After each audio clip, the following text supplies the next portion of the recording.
माँ के आंचल को भिगो देते हैं, लेकिन सर पे हाथ रखकर जब माँ घर के बाहर बैठकर अपनी बेटी का इंतजार करती है कि मेरी बेटी घर कब आएगी, उसके बाद होता यह है कि बेटी का कॉलेज के सामने से अपहरण हो जाता है। लेकिन इस पूरे मामले में आपको हमारे सहयोगी विनीत मिश्रा ANI 24 दिखाएंगे ये पूरी क्राइम स्टोरी।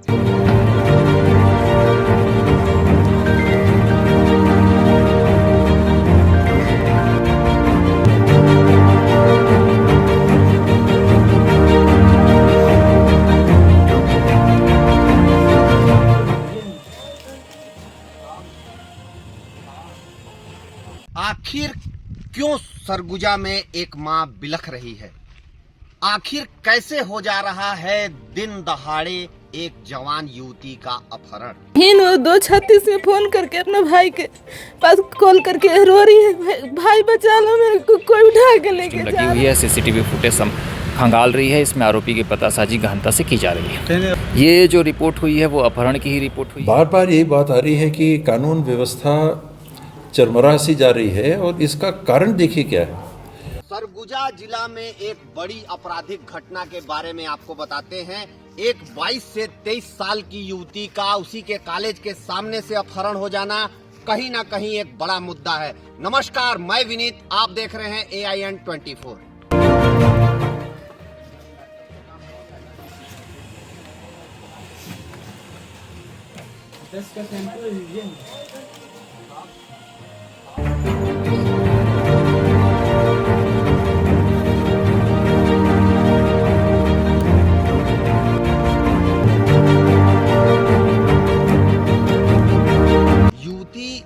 खुशी दुबे की मां इस मामले पर क्या बोल रही हैं और कैसे बिलख कर रो रही हैं, कैसे उनका दर्द छलक कर सामने आ रहा है अपनी बेटी खुशी दुबे के अपहरण पर। उसका विवाह अभी नहीं हुआ था। उनका कहना है कि विवाह बाकी है, लोग क्या कहेंगे, लोग जो भी कहें, पर एक जवान बेटी का अपहरण हो जाना कहीं ना कहीं बहुत दुख की बात है। आइए सुनते हैं उनकी माँ क्या कहती है। रीमा दुबे। क्या हो गया था? किस तरह से जानकारी मिली? आपकी बेटी किस तरह से, कौन ले गया? जानकारी मिली कि 2 बजे मैं कॉल की कि बेटी हमारा डांस खत्म हो गया तो भाई के लेने के लिए भेज दो। वो बोली कि मम्मी अभी पार्टी होना है, फूफा सामने बैठे हैं। फिर वो 236 में फोन करके अपने भाई के पास कॉल करके रो रही है, भाई बचा लो मेरे को, कोई उठा के लेके जा रहे हैं। इन लोग कहाँ लेके जा रहे हैं, कौन? इतने में फोन उसका हाथ से छीना गया, कुछ नहीं बता पाए। क्या लग रहा है, कौन ले गया? किस तरह से? पहले बेटा नितेश ले था, क्लाइंट फिटनेस क्लब के ट्रेनर था, स्काई जिम के थी, तो वो प्रोटीन ला के बेचता था, तो उसके से भाई लेन देन में कुछ हुआ। और पहला बार घर से निकली तो वो बोली कि मेरे को नितेश धमकी उमकी दिया है बाप का, मार देंगे, पीट देंगे, मुआ देंगे। तो गुस्सा में निकली कि हम बाप को क्यों मारोगे, मेरे को ही मारो। मैं निकल गई घर से। इसके पास उसके पास धमकी दी कि तू बताया था कि कहाँ जाती, किससे बात करती है, मैं सब जानकारी रखा हूँ, तू आज मेरे को जानकारी दे कि किसके साथ बेटी मेरे पे जाती थी, वो बात करती थी। तो वो बोला कि मैं नहीं जानता हूँ, एक लड़का है एकलव नाम का, उस समय घर में पता करवाई तो वो घर में है, और उसके आगे कोई मेरे को जानकारी नहीं। इसकी शिकायत क्या पुलिस खोज पा रही है? अभी क्या लग रहा है, पुलिस कुछ की है अभी तक? अभी तक कुछ नहीं खबर है मेरे बेटी का। इन लोग कहाँ लेके जा रहे हैं, कौन? इतने में फोन उसका हाथ से छीना गया, कुछ नहीं बता पाए। क्या लग रहा है, कौन ले गया? किस तरह से? पहले बेटा नितेश ले था, क्लाइंट फिटनेस क्लब के ट्रेनर था, स्काई जिम के थी, तो वो प्रोटीन ला के बेचता था, तो उसके से भाई लेन देन में कुछ हुआ।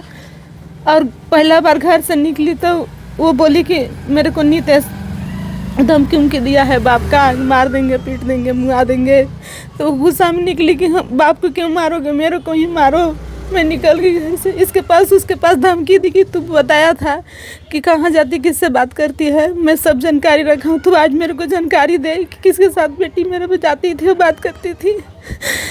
तो वो बोला कि मैं नहीं जानता हूँ, एक लड़का है एकलव नाम का, उस समय घर में पता करवाई तो वो घर में है, और उसके आगे कोई मेरे को जानकारी नहीं। इसकी शिकायत क्या पुलिस खोज पा रही है? अभी क्या लग रहा है पुलिस कुछ की है अभी तक? अभी तक कुछ नहीं खबर है मेरे बेटी का।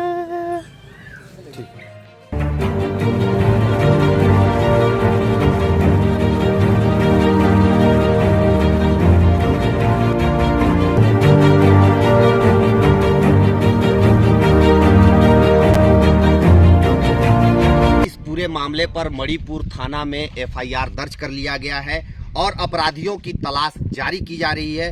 अपराधियों को खोजा जा रहा है, सीसीटीवी फुटेज खंगाले जा रहे हैं। आइए आपको सुनवाते हैं एडिशनल एसपी अमोलक सिंह ढिल्लो क्या कहते हैं इस मामले। निवेश दुबे जो कि बौरीपारा अंबिकापुर के निवासी हैं, उनके द्वारा थाना मणिपुर में एक रिपोर्ट दर्ज कराई गई है कि उनकी बहन खुशी दुबे जो कि गर्ल्स कॉलेज अंबिकापुर की बीकॉम की सेकेंड ईयर की छात्रा है, आज वो प्रतिदिन की भांति कॉलेज गई थी। जब वो कॉलेज से शाम को करीबन 5 बजे वापस आ रही थी, तब कॉलेज के बाहर कुछ अज्ञात 3-4 व्यक्तियों ने जो है उनका अपहरण किया है और उनको जो है कहीं लेकर के चले गए हैं।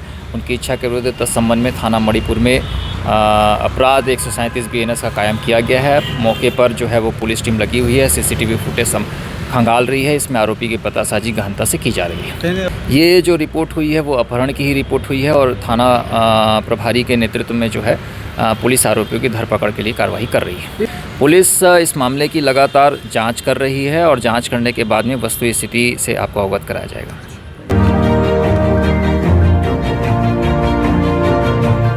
सरगुजा की पुलिस इतनी निष्क्रिय हो गई है कि दिन दहाड़े अपहरणकर्ता एक युवती को उसी के कॉलेज के सामने से उठा ले रहे हैं और पुलिस हाथ पर हाथ धरे बैठी हुई है। इस मामले पर टीएस सिंहदेव ने क्या कहा है, आइए आपको सुनवाते हैं। बार बार यही बात आ रही है कि कानून व्यवस्था चरमरा सी जा रही है और इसका कारण देखिए क्या है।